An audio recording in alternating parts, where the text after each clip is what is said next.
This is Daily Treasures with words of comfort, encouragement, and hope from the Word of God. Here is Dr. Nick Venditti with today's devotional. June 20. The Lord of Hosts reigns. Welcome to Daily Treasures from the Word of God. Today's reading is Isaiah 21 through 24. Our lesson is from Isaiah 24:23. Then the moon will be abashed and the sun ashamed. For the Lord of hosts will reign on Mount Zion and in Jerusalem, and his glory will be before his elders. Today's text is a fascinating study of word pictures and applied principles in a message to God's people. Let's look at three principles in our passage. The first principle is that the Lord has authority over all the creation.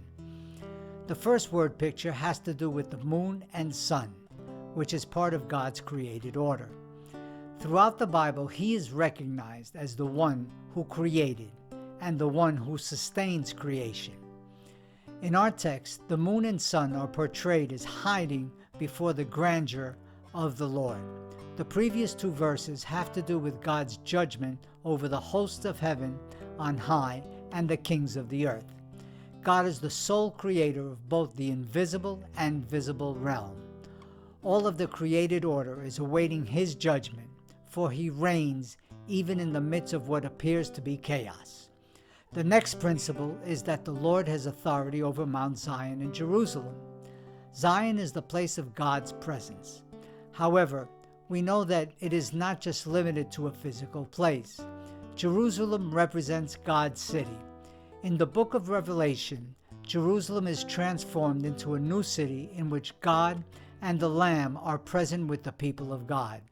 It is God's presence that sustains and lights the city. The Lord continues to have authority over his people and his city. And the last principle is that the Lord has authority over his leaders. In our text, the word is translated as elders. In the days of Isaiah, age was greatly respected and revered. Even today, in many parts of the world, there are cultures that honor the older generations. They are looked upon as wise and experienced, and therefore the appropriate persons to go to for counsel. It is the glory of God in the midst of the elders that makes a people holy and righteous. The elders are the ones who lead the people and are to be the example to God's people.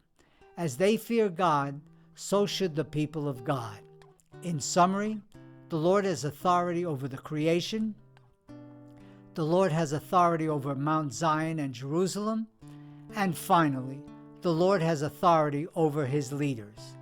Let's remember that in spite of life's challenges, God continues to reign. Our perception is limited, but the Lord sees the whole picture. May we be a people who trust wholeheartedly in the sovereignty of God in our life situations. It has been a pleasure to share with you daily treasures from the Word of God. Tomorrow's Bible reading is Isaiah chapters 25 through 28. Let's not forget the words of the psalmist. The law of your mouth is better to me than thousands of gold and silver pieces. Until tomorrow, and may God bless you in abundance as you study the Word of God.